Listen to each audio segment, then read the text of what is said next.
Good afternoon everyone. চলো আজ দুপুরের আমাদের বাড়িতে কি বানাচ্ছে আমার ননদের, চলো দেখি কি বানাচ্ছ। এই যে মাছের তেল আর একটু ডিমও আছে এটার সাথে। ভাবছি এটা একটু আলু দিয়ে বানিয়ে নিই। বাহ,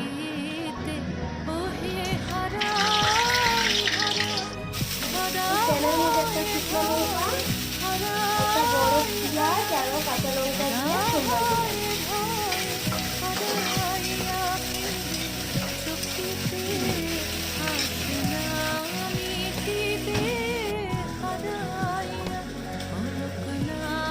এখানে একটু লবণ আর একটু হলুদ গুঁড়ো দিয়ে দিচ্ছি।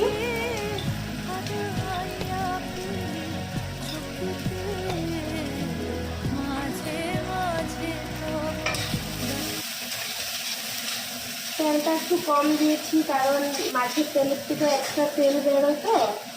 আরও এই ডিমগুলো একসাথে দিয়ে দেবো। আচ্ছা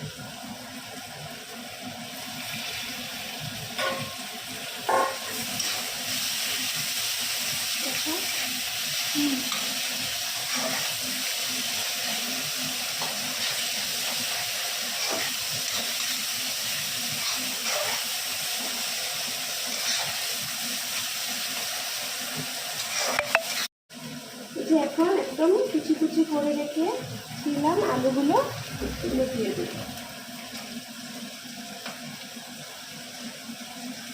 একটু বেগুন দিলেও ভালো হতো কিন্তু দেবো না, বেগুন খেতে ইচ্ছে নেই। বাড়িতে সবাই কাশি, তার জন্য বেগুন দিয়ে দেবো।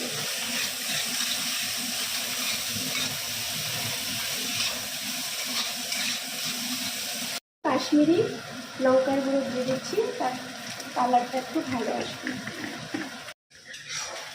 রুমির মাছের তেল রান্না হয়ে গিয়েছে নাকি? প্রায় হয়ে গেছে, এখন একটু ভেজে নেব। লাল লাল করে ভাজবে না? একটু বেশি ভালো করে ভাজলে তাহলে একটু টেস্ট আসবে। হ্যাঁ। আজকে লাঞ্চে মেনু কি কি? এই যে আমার মাছের তেল বানানো কমপ্লিট হয়ে গেছে, দেখো তো কেমন হয়েছে কালারটা। খুব সুন্দর। মাছের তেলের সাথে মাছের ডিমও আছে। হ্যাঁ হ্যাঁ, ডিম তেল একসাথেই ছিল তো, আলাদাভাবে বানিয়ে নিয়ে আর একসাথে বানিয়ে নিয়েছি। আর সকালে মা মাছের মাথা দিয়ে লাউ ঘন্ট করেছিল। বাস আজকে লাঞ্চে এগুলোই আমাদের।